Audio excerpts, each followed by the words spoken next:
everyone. Welcome back to another episode of Let's Chat Reality. I'm Molly. I'm Michael. And today we'll be talking about the Traitors as well as Summer House season that just started. So let's just get started with Traitors first. So last week we didn't have a chance to cover episode 9, but quick, let's just talk quick through our highlights from there. Obviously, the big call out there was that Carolyn gets sent home because she was basically targeted primarily by Danielle, but then other people were starting to speculate her at the round table as well. And also with that challenge that they had, then Dylan was kind of clocking it too and noticing things that Carolyn was saying. So overall, Carolyn was targeted there and was ultimately the one with the most votes. And she did say that she was a traitor. So everyone was shocked about that. But what were your thoughts overall on episode 9, Michael? Yeah, I thought it was an interesting challenge or mission, I guess they call it on Mhm. there, that they had with Parvati and Kate Mhm. were guests there, which was fun to see, although they didn't have too much to do. But it was nice to kind of see them little in the sitting there, kind of talking to each other and clocking things that the viewers have clocked as well, which was fun to see. But yeah, they kind of had to think like a traitor was the whole thing, where they had asked the traders questions like who's the most untrustworthy, who's the biggest threat to the traders, who blah blah blah, a bunch of things like that. And so that was kind of interesting to see because it did give the traders an opportunity to have kind of a difficult time in the mission, and it gave the faithful something to watch out for, was to see like, okay, who's maybe leading us in like a wrong direction intentionally, a right direction intentionally, maybe something that like wasn't wouldn't have been easy for someone to figure out just kind of on their own. That the traders seem to like be too confident about a question that didn't seem that obvious. And that kind of seemed to be where Carolyn's downfall was, because she was going so hard on just kind of certain questions that it kind of made people look at her a little bit funny. They thought, well, why are you so confident about this answer that ended up being correct? And I just don't think that she handled this super well. She kind of tried to go with the whole nobody ever listens to me, my voice is never heard, and she's kind of the only one who ever says that about herself. Like, I don't think anyone thinks that way of her so much. So I think her constantly saying that, especially in a scenario like that, made her seem more suspicious than she would have otherwise.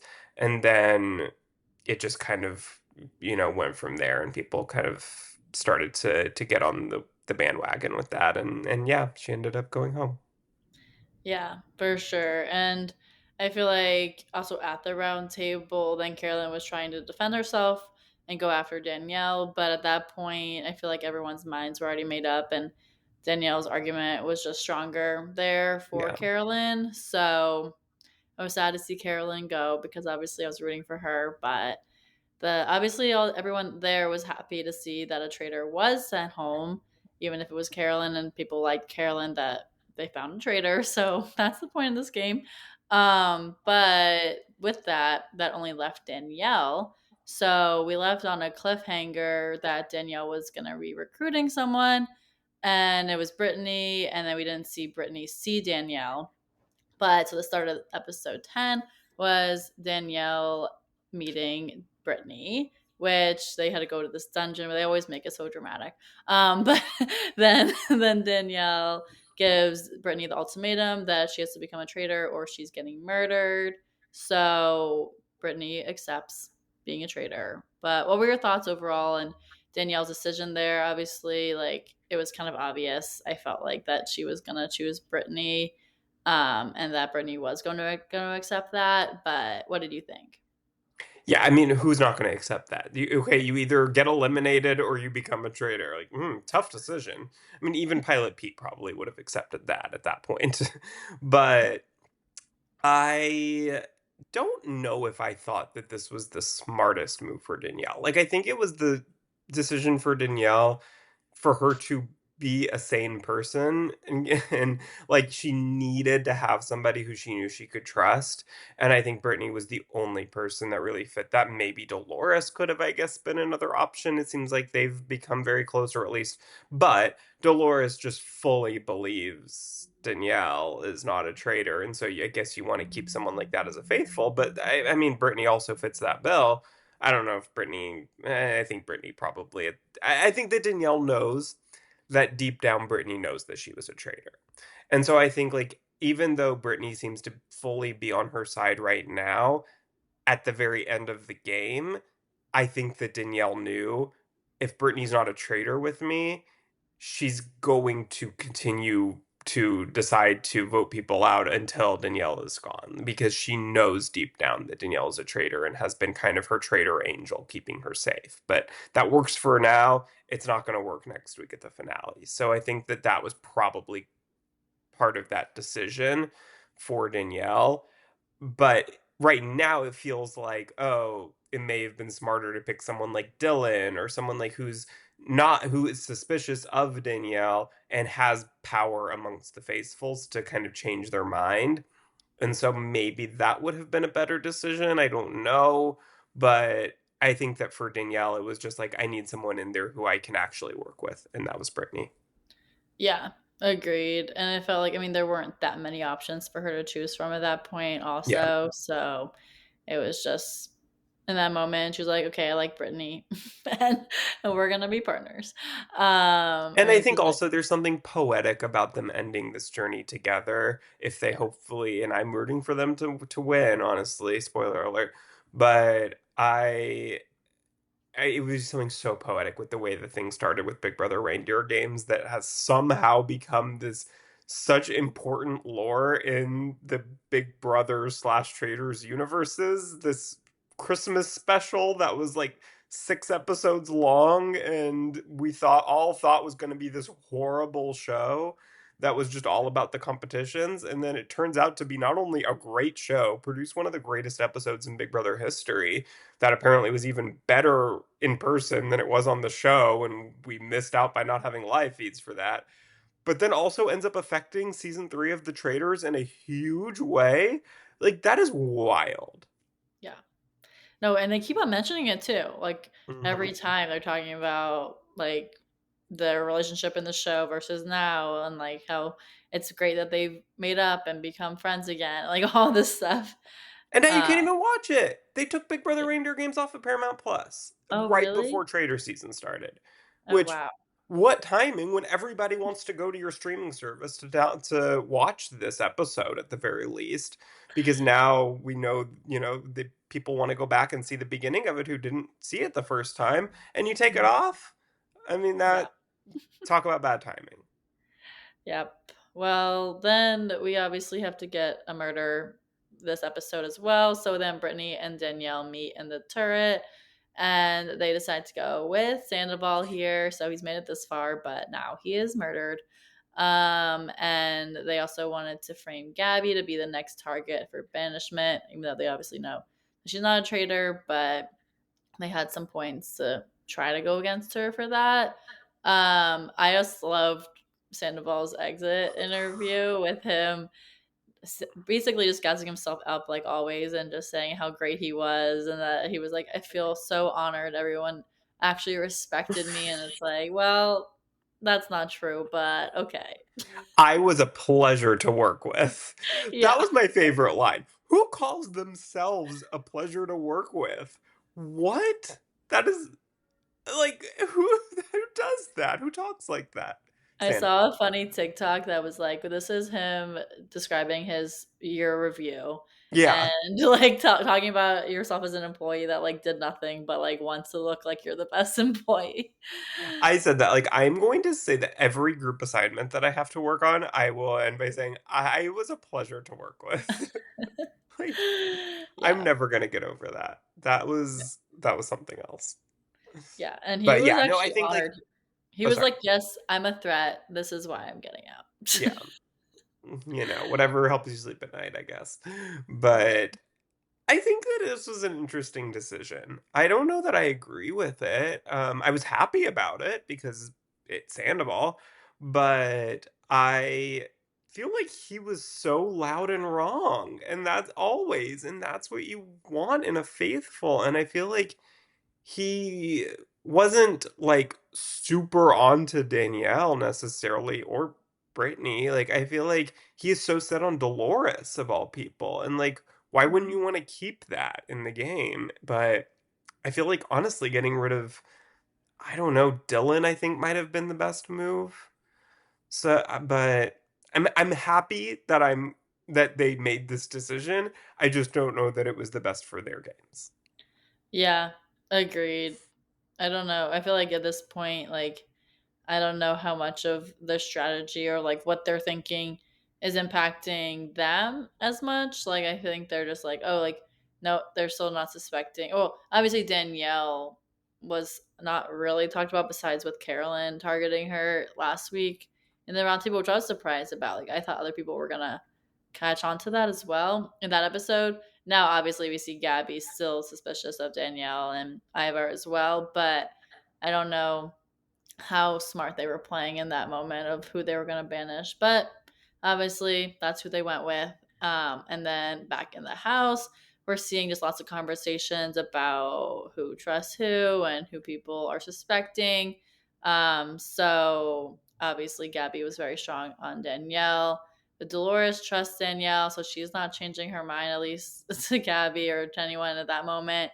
And then Dylan is suspecting Gabby, and there's just a lot of people speculating each other kind of things. But I feel like we didn't really know until the roundtable of like who was actually going to be targeted there. Like I was surprised that they even went to Ivar, which spoiler alert, but like I was surprised like we weren't hearing those conversations in the house.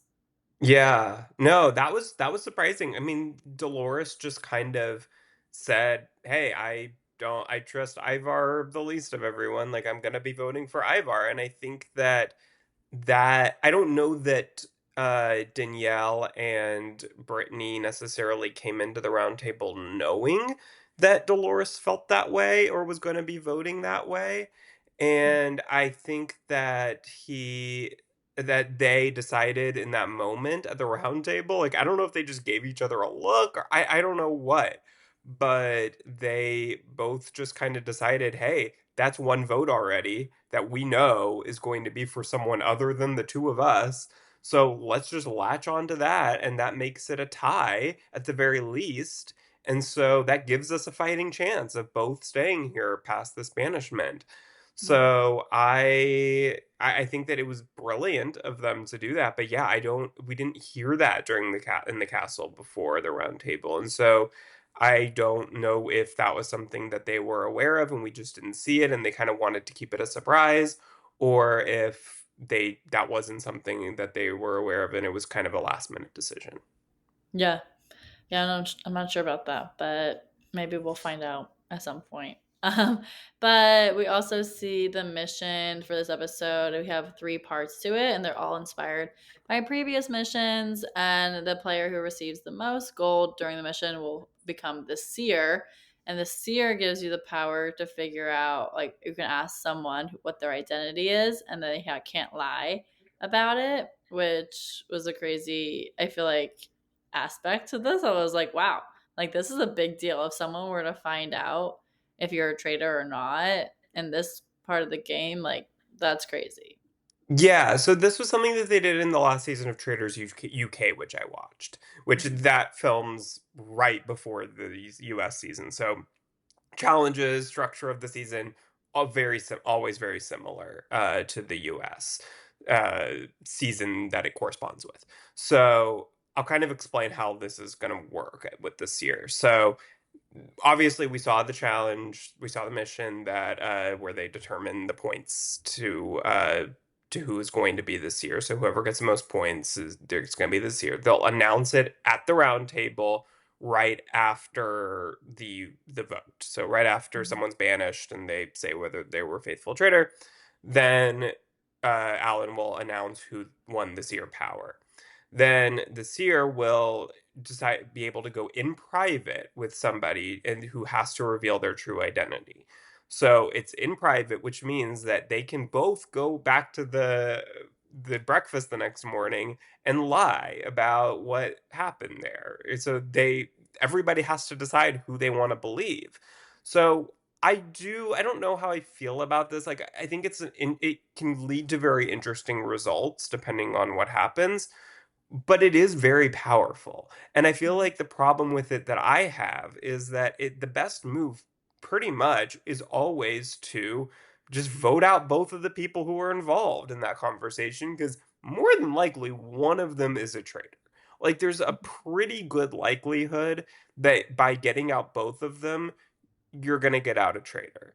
So I think that's my only problem with it, is that it just kind of screws both of them in the end, but I guess it doesn't have to. Like, I guess there is a scenario where this can work out well for one or both of them somehow. I don't know, but it is interesting. Yeah, for sure. And in each of these different rounds, then we saw at the end of the first and second rounds how much people got, but the third round we didn't get to see how much money they got, so we don't know who actually got this year yet, which was interesting. Also, part of this mission was like, well, it ended, but it didn't really end yet because you don't know what happened here. But Danielle was really going at it and trying to get as much money as she could because she knew people were suspicious of her. So honestly, I think that Danielle might win this. But Mhm. I'm not sure. I don't know.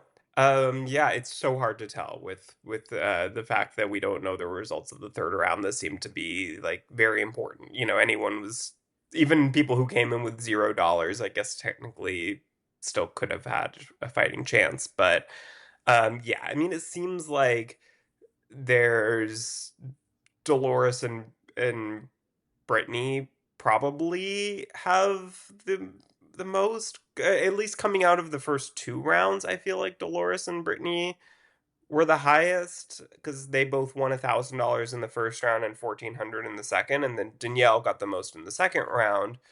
But she had only gotten 500 in the first round. So, well, I guess okay, I can't do It's math. only $100 Only difference. $100 difference. That's what I thought. Yeah. Okay.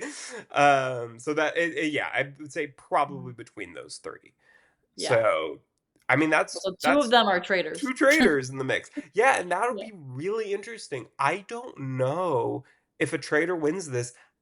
I don't know what their best move is, because I mean, and let me say, I'm about to do a very, very small spoiler for Traders UK.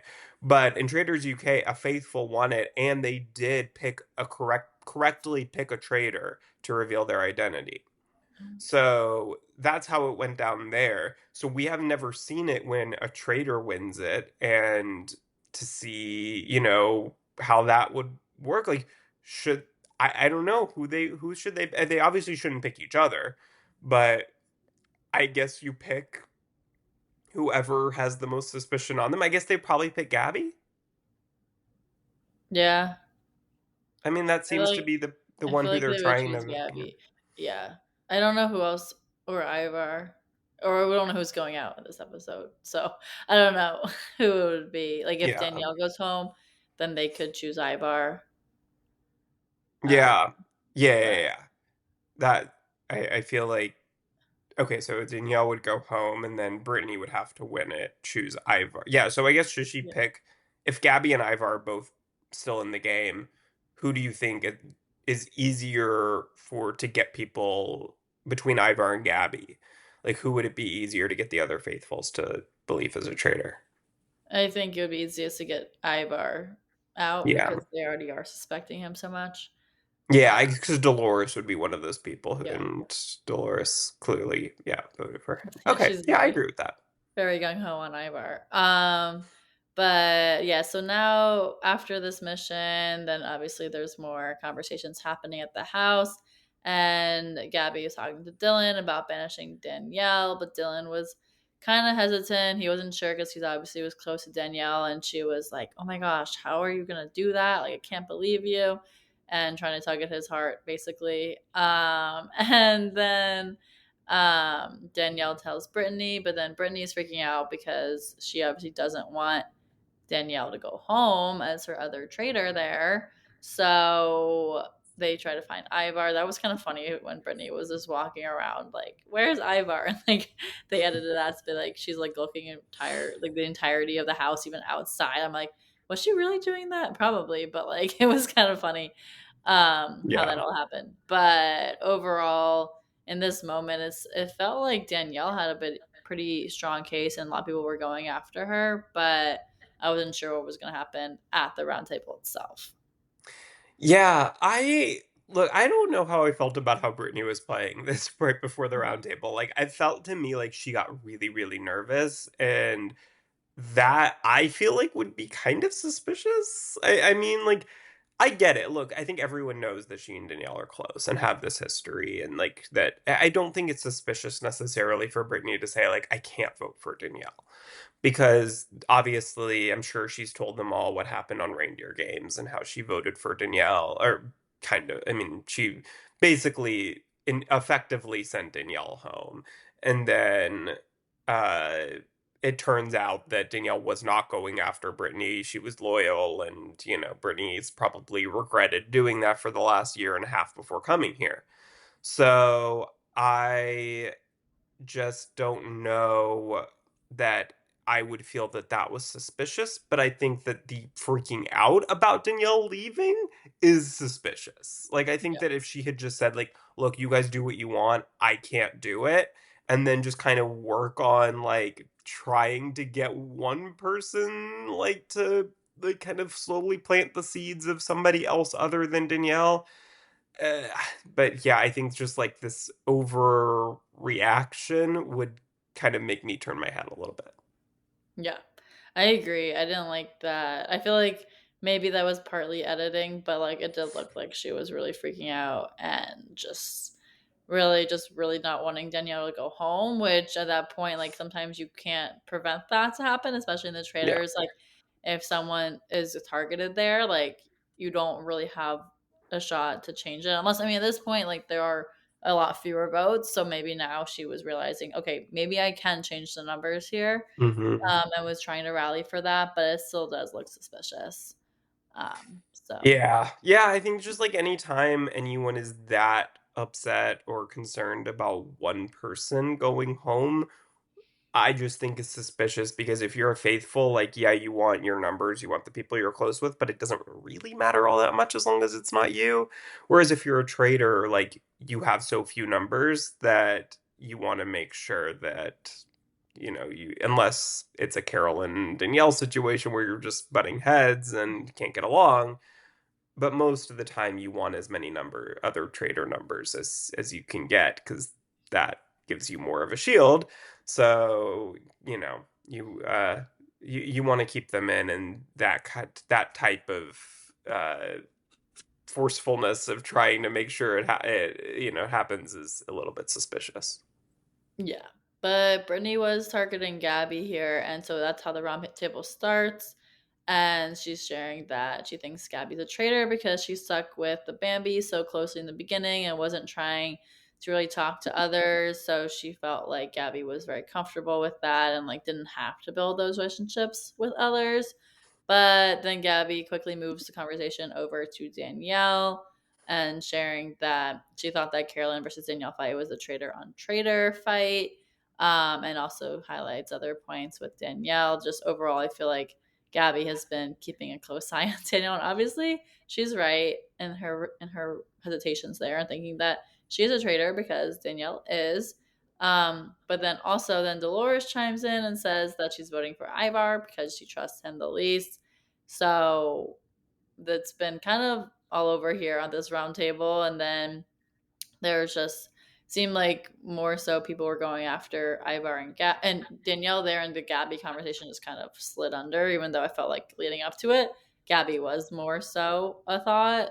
Well, Um, Gabby had a great roundtable, I thought. Like, yeah. she did an amazing job at defending herself, and it worked. I mean, I think that she was able to have a strong enough argument there that even Dylan, who came into this episode being like, I'm probably going to go after Gabby in this episode. Like, she's probably going to get my vote tonight at the round table. And Gabby was able to fully turn him against Danielle. And that was really good work by Gabby. And I Yeah. don't know if Dolores hadn't said like, "Hey, I'm voting for Ivar," I would assume based on just what we saw, it would feel to me like Danielle and Brittany would have still kept their votes on Gabby and hoped that Dolores followed suit there because all of their arguments were against Gabby. So like the Ivar vote seems to Yeah. be out of nowhere, and I wonder if that's going to play any effect in at breakfast the next morning. If people being like, "Hey, where did Ivar come from? Like, where did those votes? Like, you were so suspicious of Gabby. Like, where did that go?"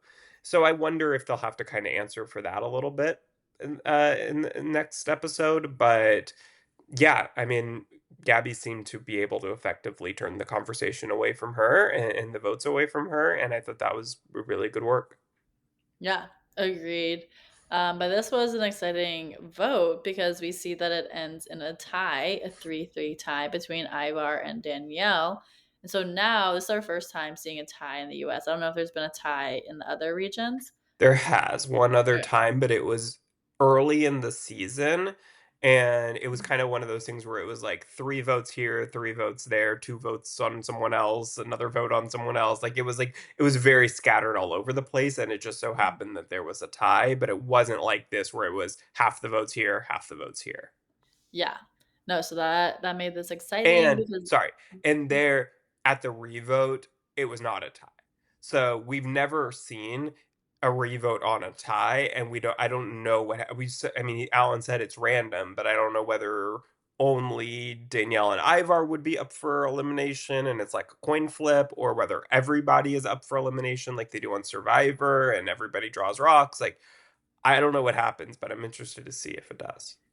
yeah, because now everyone except for the two who were targeted here, Ivar and Danielle, they get to vote. So we've seen now everyone's vote except for Brittany's, and everyone's vote did stay the same.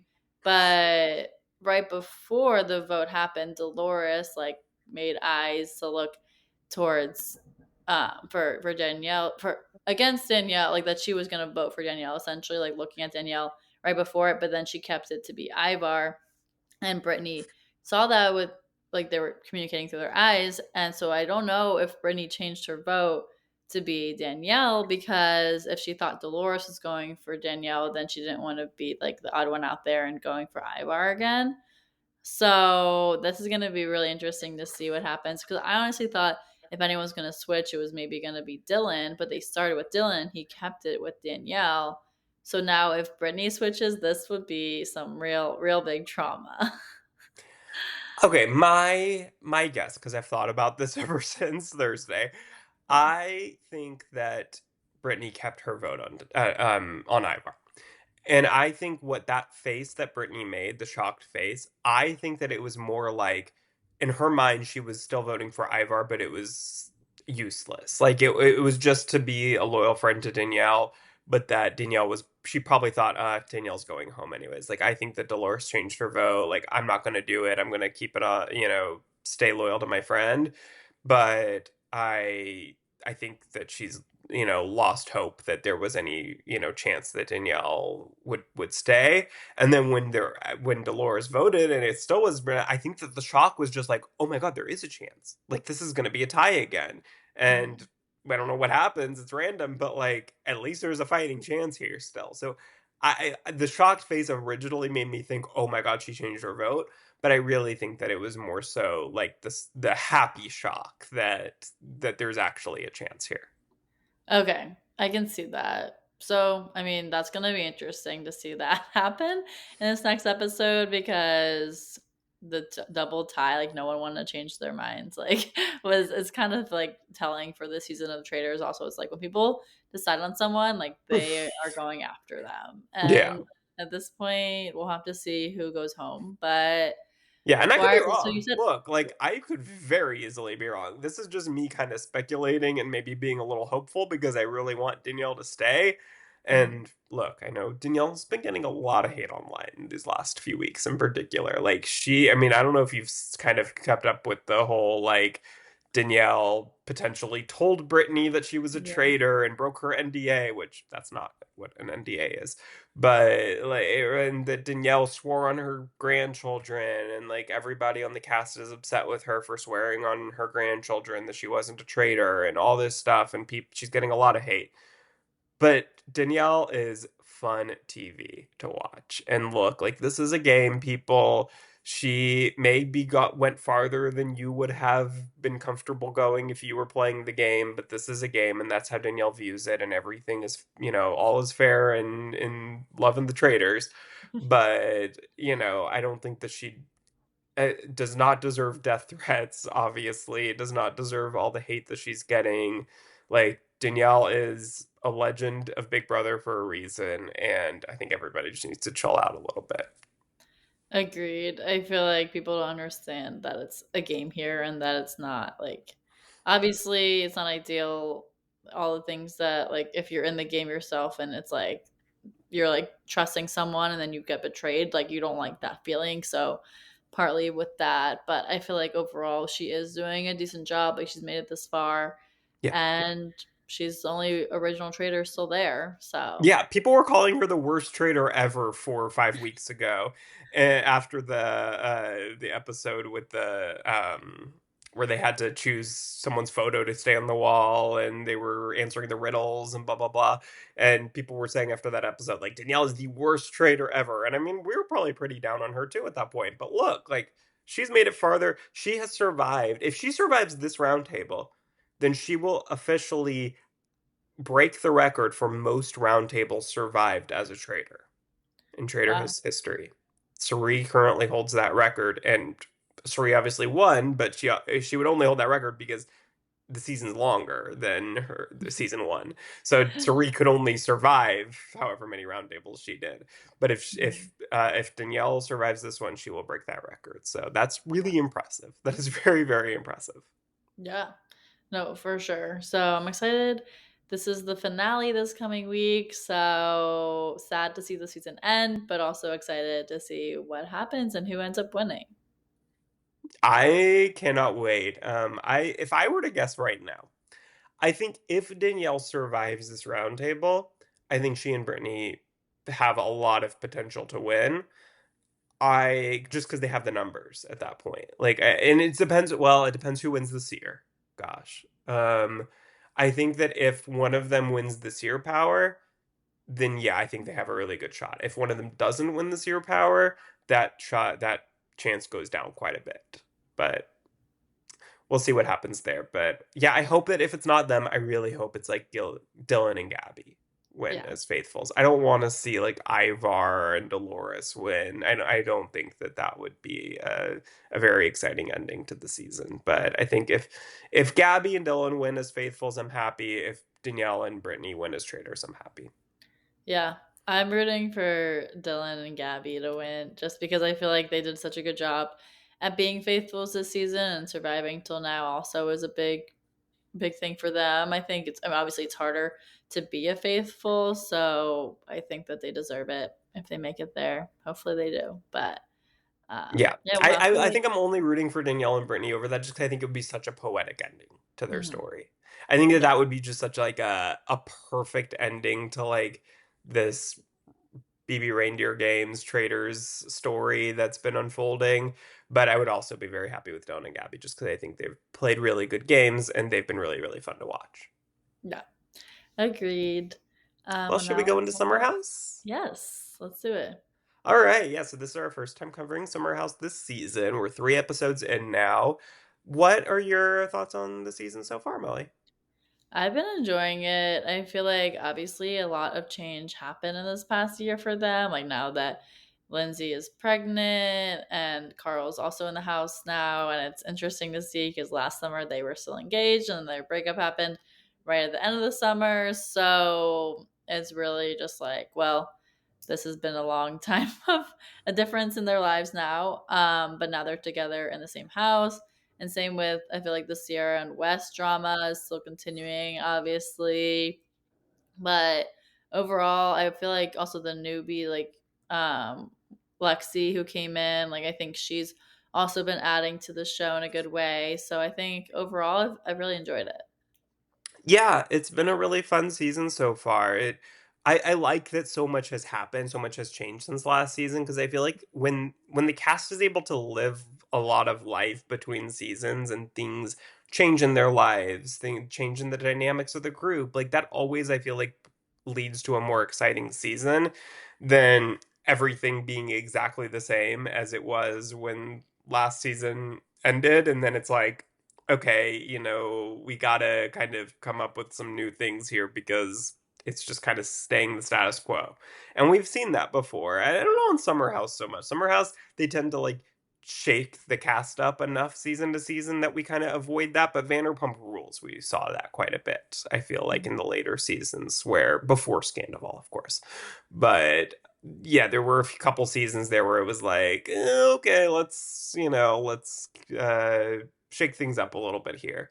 But yeah, I've enjoyed it. I think yeah, seeing obviously Lindsay and Carl has been interesting with Lindsay being pregnant now and seeing Carl kind of try to navigate that, which I mean, again, to do a Vanderpump Rules comparison, it is a little bit analogous to Ariana and Tom on season 11 of Vanderpump Rules. And what I like about Summer House, obviously it's very different situations, but Lindsay and Carl have been willing to film with each other. They've been willing to have those, not really conversations yet, but like they're at least like, there's enough other things happening that that's not just everyone's focus of trying to get them to have a conversation, trying to get them to talk. Why aren't you filming with him? You're ruining the show. I mean, like that was all of season 11 was Lala and Sheena and all them like trying to get Ariana and Tom to have this conversation that they did not need to have for any given reason.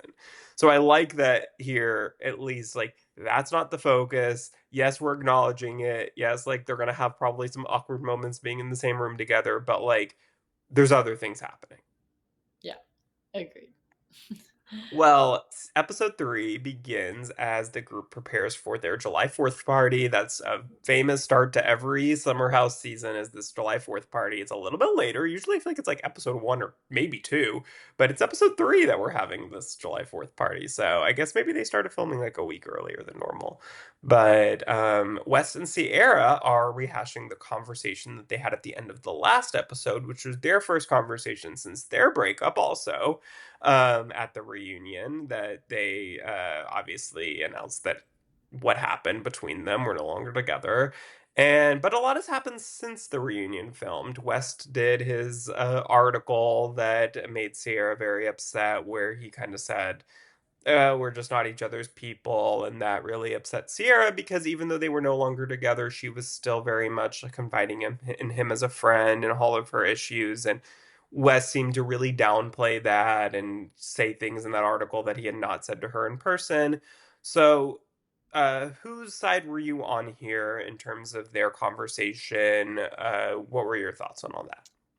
I'm obviously Team Sierra here. I feel like it wasn't good that Wes went behind her back to share those things with a public newsletter and like all that. Like it was private conversations Sierra thought she was having with Wes, and she thought they could maybe still be friends. But after that, then she was like, okay, like this, I can't trust this person anymore. So that was really upsetting for her, and so it was sad to see that. Also, Wes, I feel like didn't totally understand that he was doing that. So then, like, he kind of felt bad that it made Sierra feel that way, but he still like wasn't really acknowledging it. Yeah, I think that my take on West is that I don't think he's malicious. Like, I really don't think that he did that with the intention of hurting Sierra or downplaying what they had or anything like that. I just think that he cares a lot about not being seen by the audience as a villain or being seen as somebody who is manipulating Sierra or dragging her along or like any of that stuff. And I think that he very much cares about being, a fan favorite. And he probably did that article with the intention of kind of being like, no audience, I didn't, lead her on. I'm not a bad guy. It's very Tom Schwartzy to me. like where they just kind of want to be the little puppy dog. And I think the Schwartz is probably more calculated. Like I feel like his puppy dog act is very, very much an act where I feel like this is West. Like I don't know that West is like really acting that much a certain way. I just think that he didn't think about the fact that this is going to hurt Sierra because Sierra still has very much has feelings for you, whether it's as a significant other or just like a very close friend. And I just don't think that he thought enough about how this was going to affect Sierra. He thought more about how it was going to affect his perception to the audience. Yeah, oh, for sure, and Sierra even clocks that. She's like, "Yeah, you just care about your perception Yeah. here, and that's not what this is about." Like, obviously, he was new to being in the spotlight and all that, so it Yeah. was probably just, like, all at once, and he was just learning how to navigate and just wasn't doing a good job at that because he just cared about being having a positive view of him versus, like, really, like, being honest with himself and with Sierra there. And that's a very important point that he was new to this whole world Mhm. because you don't know like you're when you do interviews like that I think when you're new in the public eye I really do think that you don't always realize how things are going to be taken out of context like your quotes aren't going to be like people are going to share your quotes whether they're actually written in full or not people are going to take little clips out and sentences here and there and they're going to post them on social media and they're Sarah or whoever is going to see those little quotes and think, well, why did you say that? When they're not going to necessarily always go and look at the context of it and be like, oh, maybe that's not so bad in context. But in a couple of years, I don't think he's going to make these mistakes. I think he's going to learn his lesson, not do these types of interviews without fully briefing whoever he's talking about, unless it's somebody who, they're not on speaking terms. But if it's someone like Sierra, I think in the future he'll probably go to her and say, "Hey, I just did this interview, talked about our relationship. This is what I said. Just, a warning before this all gets out. I want you to know, blah blah blah." So I think that probably in the future that's what he would do, but he is new to this, so I think it's an easy mistake to make. Like I don't think that he's a terrible person, and I think that very easily, like West and Sierra, a year from now, I think we'll be on fine terms. Yeah, agreed. Well, they have their 4th of July party and they make it a competition between the guys and the girls to see who can throw the better party. Girls obviously win. So the guys have to do the dunk tank, and the girls decide to put hot dogs in the water while they're doing the dunk tank, which is so gross. Like the little hot dog juice in the water. Yeah. Oh, that made me want to vomit. Like that is so gross. Yeah, no, it was funny to see that. And then obviously the dunking was fun. I'm glad the girls won. Obviously, I thought they were going to, but it's funny. Like, why did they even make that competition? Like, girls were gonna win. Yeah, Yeah, exactly. Like they could have just said, like, okay, the guys are gonna do the dunk tank after.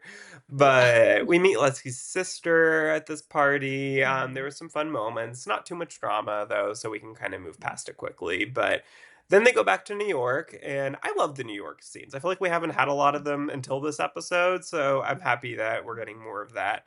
It feels a little bit more like I feel like that's the future of Summer House is like more of the New York scenes, a little bit less of the Summer House as they get a little bit older.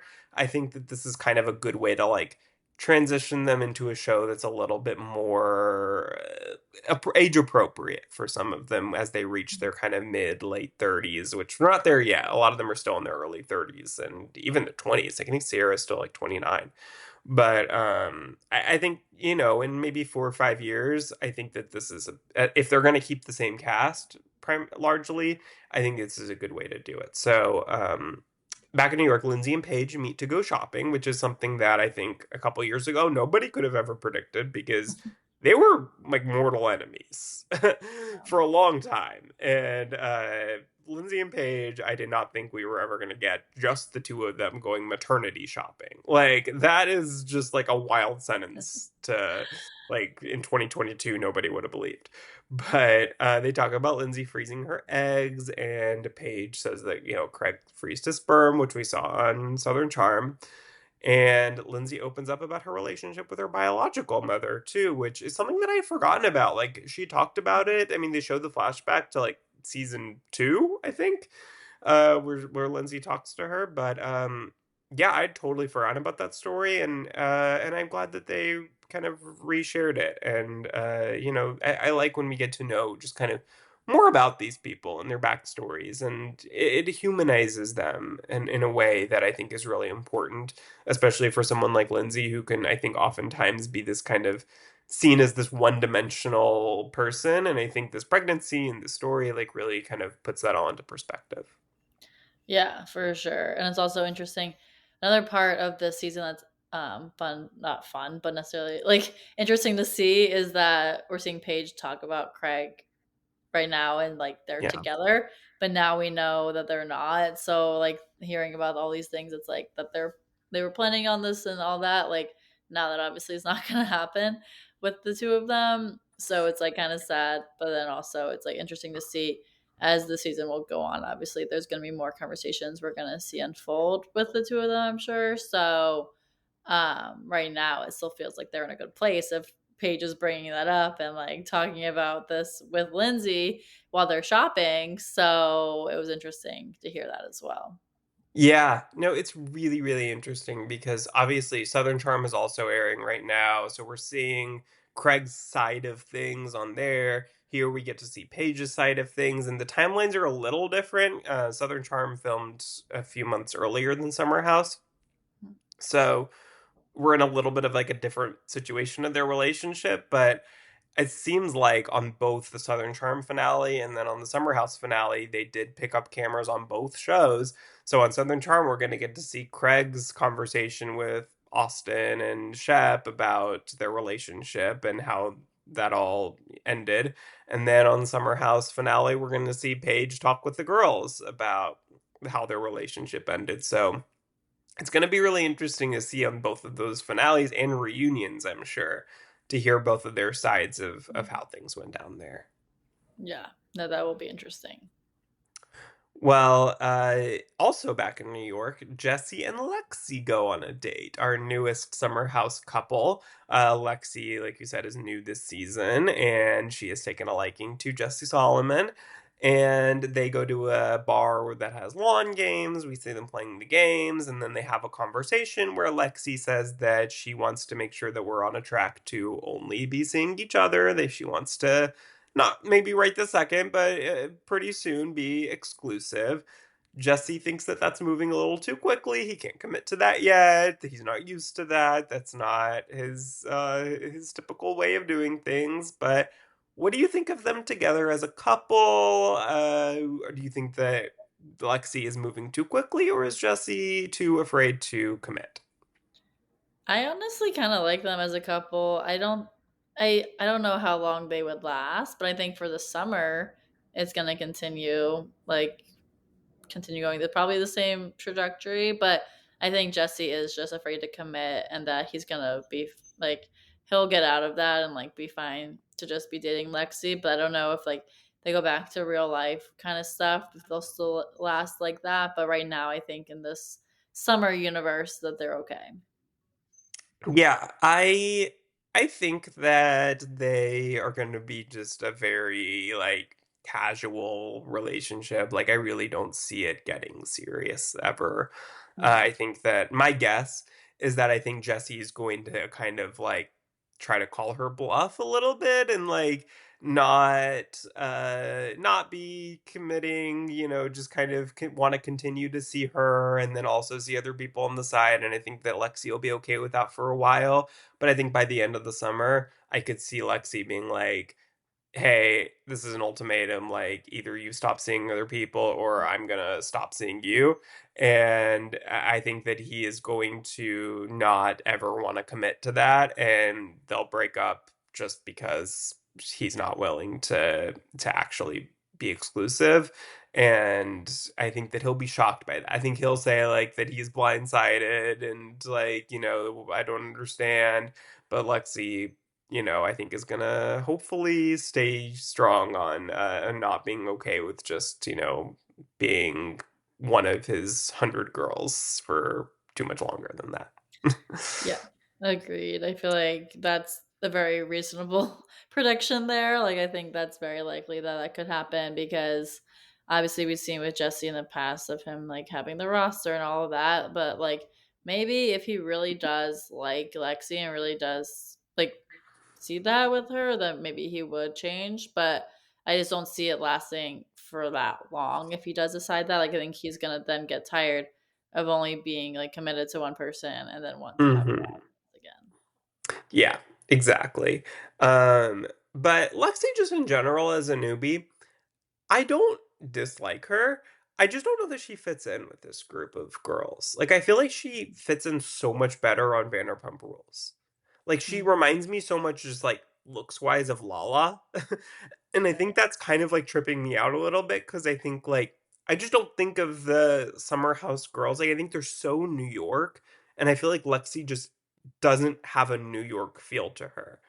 And I don't know what it is about her. I just feel like she is very much more like influencery than the rest of the girls. I don't know. I don't dislike her. I just don't know that she quite fits in. I feel like Bailey fits in a little bit better. And Bailey, I don't know if you know any of this, but Bailey is I don't think we're going to see Bailey again on the show. Yeah. So Bailey was here there the first two weekends and then she apparently this is the rumor, I'm not saying allegedly she was going back to New York every weekend and spilling all of everything that was happening during filming to like her friends or whoever was talking to her. And the producers got wind of it and told her like, "Hey, you have to stop doing this. Like, you signed an NDA. This is an actual NDA situation here, folks. This is not Danielle Reyes telling Brittany she's a traitor." Uh, but she apparently didn't stop doing it. I don't know, and they stopped filming with her. So that's the rumor. So I don't think we're gonna see her again. But I kind of liked. We didn't see much of her, but the little glimpses. There were little glimpses of things that I liked about Bailey. That I'm a little sad we're not seeing more of her. Yeah, I agree. I heard the drama as well, so I knew that Mm. Bailey was no longer gonna be here. But I think I can see why you would say that about Lexi, but I think it's mostly the fact that I think she's just younger is why she Yeah. doesn't fit in as well. Like, I think, I mean, they're all influencers now, but I guess they didn't like get on the show because of that. Like, Lexi is an influencer; she's a model, so it's like Mm. she obviously has a lot of followers there, and like I think her lifestyle is different though because of that. Like, because she's young and a model now, it's like all of that. I mean, she's been a model for a while, so it's like maybe she's just been more in that spotlight too of like having that attention. So maybe I'm not sure. She just like doesn't get along with the girls as well because of that too. Because she was saying like she was bullied and stuff like that because girls were jealous or all of that in high school or younger than that. So I think maybe she's just hesitant to like build those relationships right now. But I think she overall like there hasn't been any fighting with her and any girls, so like that's been good too. Yeah, no, and I agree. I think that age definitely is a factor with that as well. I mean, I love Paige was funny. I think with some of her confessionals talking about how she feels old now, which is Yeah. so funny because she's like just turned 30. I think she's like 31. So, like, if she feels old, like I feel old too. I'm only like a year younger than her. But yeah, like I don't, and again, like I think we'll see more. Like I feel like by the end of the season, I'll have a much better sense of if I feel like Lexi fits in with the group. But right now, I just feel like she has such a different vibe than the rest of the women, that it's a little bit hard to kind of see her like meshing with them. But it's important also, I think, that the show keeps the cast younger. And I think that casting younger people is helping with the show's potential longevity as the concept it is now. And because it'll be interesting, I think in a few years, we're going to get to probably the same problem that Vanderpump Rules had, where it's like, you don't believe that the cast of Vanderpump Rules is working at Sir anymore in season 7 when they're all rich, do not need to be working at a restaurant, and like it just isn't believable anymore. Here, it's a little bit different. It's a little bit less problematic. Of like, okay, like maybe it's not realistic that in real life they would go to a summer house at this age still and party every weekend, but like it's not something that they're having to like pretend that they're doing. It's maybe just not something that like is super normal for someone their age to do, if that makes sense. But it still like can be the concept of the show. But I do think that eventually, like, I think the audience is going to kind of say like, hey, either the show should grow with their cast, or the show should kind of do a little bit of a refresh, like bring that or OG cast on a show that's more housewives like, and then get another like group of younger people to do the actual summer house concept. But I don't know. It'll be interesting in a few years. We're not there yet, so we don't need to talk about this too much. But like, I think it'll be interesting to see in a few years kind of how they handle that. Yeah, no, I would love to see that as well. Well, as we're still during the week, the group gets together for Kyle's DJ set. And we are introduced to Imrul, who is also a new cast member this season, the only male new cast member. And Imrul meets everybody. We don't get a ton of him here. We'll get more of him at the end of the episode. But Paige then shows Sierra some rage texts that Kyle sent her about her friend Hannah Berner, former cast member on Summer House, and her boyfriend Craig Conover. Kyle is upset at Craig for promoting and being I guess, spokesperson for a competing seltzer company to Loverboy.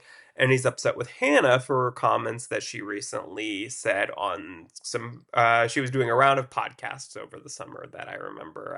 When he said this, I remembered Hannah's round of podcasts that she did, where she was asked on a couple of them about her exit from Summer House, since she hadn't really done many interviews since that time.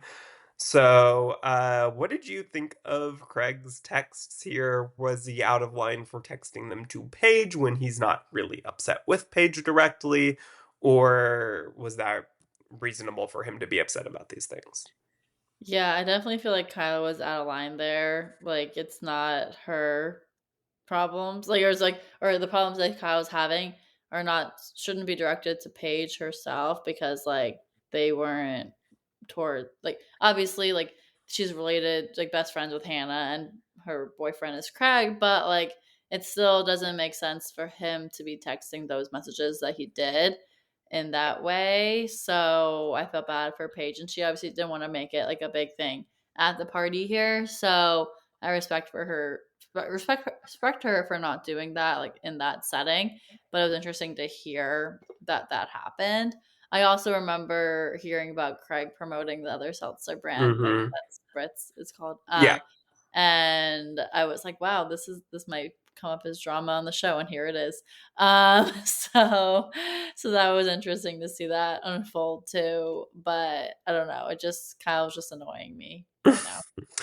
Yeah, I think it's like this isn't his an issue with Paige. Like he has, I mean, I think Paige was said it perfectly when she was like, he has both of their numbers. Like, why didn't he just text them and deal with them directly? Why go through Paige? Why bring Paige into it when it's an issue that he has with her boyfriend and her best friend? So I think that it was just kind of probably like a built up thing that, and I think he was probably upset with Paige a bit, not so much with the Craig situation, maybe, but with the Hannah situation, because Paige also, I think, had recently said on a podcast that her one big regret from her time on Summer House all these years is the fact that she didn't stand up for Hannah more during Hannah's last season.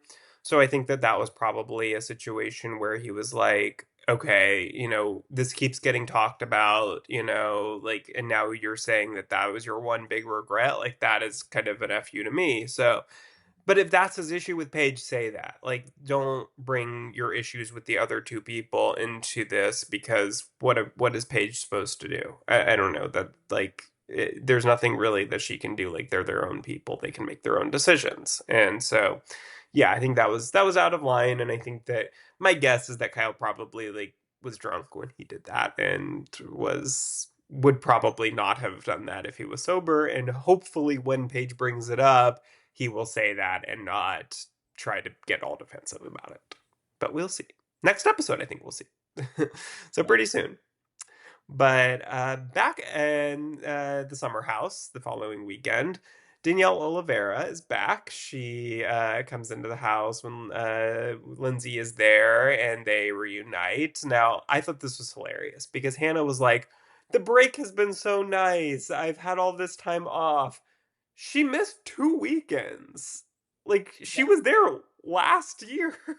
Like, she hasn't had that much time off. Like, eh, it's not like she took 3 years off and then came back to the show. I mean, she's, like, acting as if she's been gone for years and years, and it's been literally 2 weeks later than she would normally have come back. So I thought that was really funny. Yeah, Danielle, like, coming back, I was like, "Oh, yeah, she's back now," but it wasn't like, "Oh, I missed you," because I also feel like last season, like, obviously, she was in the season, but I feel like she wasn't, like, such a big part of the whole season, Mhm. so, like, it was funny seeing her reuniting there and making it sound like she'd been gone forever. Yeah, the founder and CEO herself, Danielle Oliveira, is back. But yeah, I mean, I think that this amount of Danielle is good.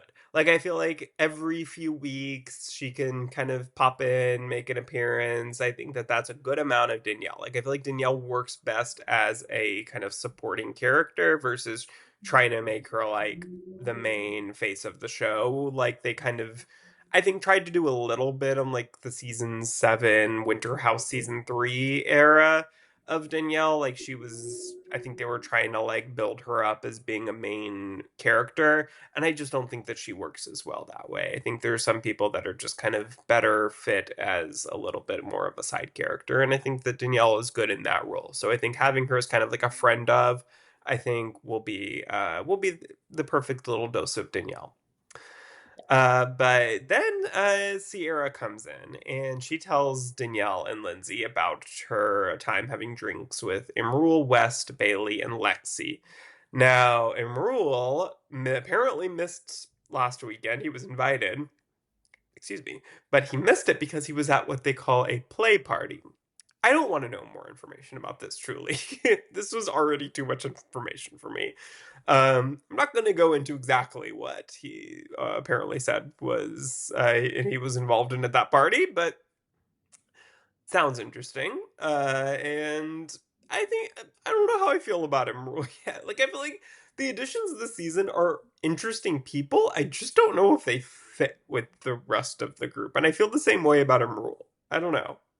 Yeah, the Emerald ad, I think, is interesting. Like, Danielle was intrigued by him from hearing this story, but I don't know how he's gonna fit with the rest of the group. Like, he feels like a very big personality, and I think that could rub people sometimes the wrong way as well. So that could maybe cause some drama in the house. But yeah, he does seem like he's like very out there in certain things. Yeah, I think Summer House has a problem a lot of times casting men on this show, and I think that West and Jesse were an exception to that rule, but we've seen a lot of men before them come and go after one season, and I don't know, I feel Imrule being a one season wonder. I'm just gonna put that out there. I just don't think that he's going to quite fit in. I don't think he's going to have the same problem that some other men have had on the show where they just literally disappear. Like, there was a guy, I literally don't even remember his name right now, but season 6 they cast this guy, and he was gone for I think 3 weekends in a row. And by the time he came back, I think most of the viewers were like, "Oh my god, I completely forgot about you." And he was like an actual like main cast member on the show. And he was just gone for so long and nobody really missed him. And I don't know that Emerald's going to have that issue because I think he's a big enough personality that I feel like when he's there, he's going to be noticeable. Yeah. But I just feel like he's going to kind of give this like arrogant, weird energy that I don't know is going to be a good fit for the audience or the rest of the cast, but could be very wrong. We will see. Well, the episode ends with Paige telling Sierra about Kyle's interview with Page Six that he did recently, talking about Hannah and Craig. He denied getting Hannah fired from the show. That was a claim that Hannah made, I believe, on the BFFs podcast, Barstool podcast, that they asked her about her time on the show, and she said that basically Kyle had her fired for doing an ad for a competing seltzer seltzer company, And Craig said that, and Craig saying that he lied to him about the spritz company that he was doing, that he was going to be the face of. So, um, yeah, I thought this was really interesting because they're totally breaking the fourth wall, talking about Hannah's claim that Kyle got her fired. And Mhm. then Paige saying, well, okay, not making up with her at the reunion, what do you think is going to happen? I thought that was fascinating because that is like breaking every fourth wall that there is, talking about the reunion, talking about the kind of meta of the reunion that if you refuse to make up with someone and they're on an island by themselves, basically, that is effectively getting them fired from the show because they have no organic route back into the group. So that's like such a like a meta fourth wall breaking moment that I really loved them actually talking about. Yeah, no, that was really interesting to hear. Obviously, I didn't see that season or what seasons that Hannah was in the summer house. But I know her from Giggly Squad and just Yeah, seeing her comedy and stuff and being friends with Paige. So I was like, wow, like this is drama. Like I was like, they're just like bringing all this up and it's related to Summer House, which is funny to hear them talking about it as they're filming Summer House right. right now. Yeah. So it was interesting to seeing all that. And this article was just like, why did Kyle do that? Like it just made it even worse. Like obviously Paige was already upset with Kyle for his text messages, but this just took it to another level. Yeah, and I think like without if you take away the text messages, I don't necessarily have a problem with Kyle doing this article because, like, you want to defend yourself if Hannah's going around on podcasts making all these claims and you know they're not true. Like, yeah, you're going to want to defend yourself publicly, like she is doing the podcast publicly. So that makes sense to me. But I think, like, that combined with bringing Paige into this, like, that's where the problem lies. It's like, Mhm. okay, don't put someone in this that's not doing anything to you, is best friends with your wife, and do you know that doing that, bringing Paige into it, is going to jeopardize Paige and Amanda's friendship? So that's where the issue lies, I think. Yeah, for sure. Then Paige also revealed that Kyle has in the past vented to her on the phone about, or in person, maybe, I don't know, but about Amanda. And Paige will give Kyle advice about how to handle situations with Amanda. And Paige doesn't tell Amanda about these, which I don't know. Do you think that she should be telling Amanda what Kyle says about her? I think so. I mean, if she's closest with Amanda, like I would want to tell Amanda first before going to Kyle to give the advice, or obviously like Kyle's reaching out to Paige, so it's not Paige doing that to him. But I feel like in general, like I would want to go to my friend and not their husband.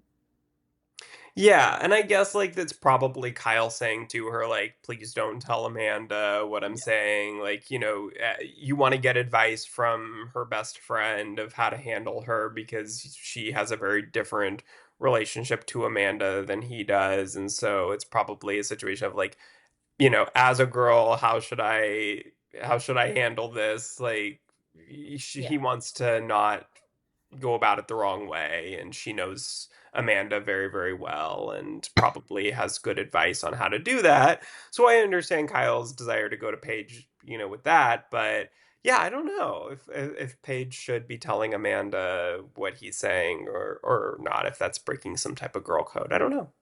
Yeah, I don't know. I mean, I feel like maybe it just depends on what he's saying or Yeah. asking Paige about, but like I feel like Paige should still tell Amanda that Kyle is asking her for this advice, and maybe in a general sense, maybe not the specifics of it, but just at least like acknowledge it to Amanda. Yeah, and maybe she does. Like maybe Yeah. she doesn't reveal the specifics, but is saying like, Mhm. "Hey, Kyle called me the other day," like just to kind of make sure that she understands that. And Yeah. but yeah, it's an interesting conversation, I think. But yeah, that was basically the episode. Next week looks great, I think. It seems like they have Lindsay's, what is it? Was it a gender reveal Gender party? reveal. Yeah, okay. So it sounds like that gets a little crazy with Paige versus Kyle. So I'm excited to see it all come to a head. But we will see next week. And I don't know if we're gonna cover Summer House every single week because we have a lot of shows coming up. With Traitors finale, we have Survivor airing, we have Amazing Race starting next week, and a bunch of other shows. So don't know that we're going to cover it every week, but we'll check in every few weeks, I think, at Yeah. least with Summer House to see how things are Yeah. going. But we hope that you will be back next week regardless. Thank you so much for listening. We have potentially multiple episodes coming up next week, maybe a little bonus episode covering a couple shows that we've never covered before. So I'm excited about that. And be sure to follow us at Let's Chat Reality on Instagram, TikTok, and follow both of us on all our social media as well. And we will be back next week. So we will chat with you guys later. Bye, everyone. Thanks so much for listening.